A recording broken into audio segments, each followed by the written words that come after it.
Welcome back to my Camino de Santiago journey. Last week I shared with you some background on my long-standing dream of walking a Camino.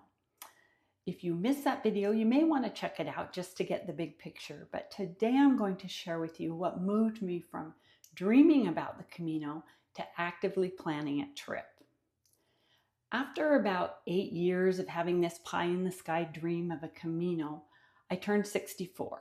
And I was speaking with my family about how much I love this more relaxed, go with the flow phase of life. On the one hand, I have so much more time for leisure activities like reading and doing jigsaw puzzles. On the other hand, I'm more physically fit than I've ever been. It seems that getting out from behind the desk has given me more time for physical activity. I also have more headspace for being intentional about that activity, about meal planning, nutrition in general. In other words, what I'm trying to say is that for me, retirement has been fantastic. The one thing I do miss is I'm not having a lot of new experiences. And I used to run. When my race got canceled during COVID, I just quit and never started again. I have tried to pick it up a few times and I just can't get excited about it. I think the reason is that I don't miss the actual running. What I miss is training for something big, the camaraderie with other runners, and of course the medals you get marking your achievements. So while I was contemplating how I could scratch that itch without actually having to run, a voice just popped in my head and said, it's time to walk the Camino.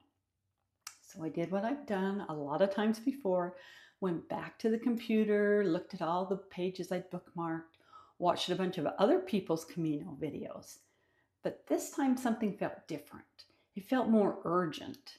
Without getting all woohoo on you, I feel like the Camino is calling to me. Now I still have all the same concerns I had before. It's a long way to go. I don't speak the language. It's a long time to be away from my husband and a pretty big splurge on a solo trip. But for some reason, none of these concerns feel insurmountable anymore.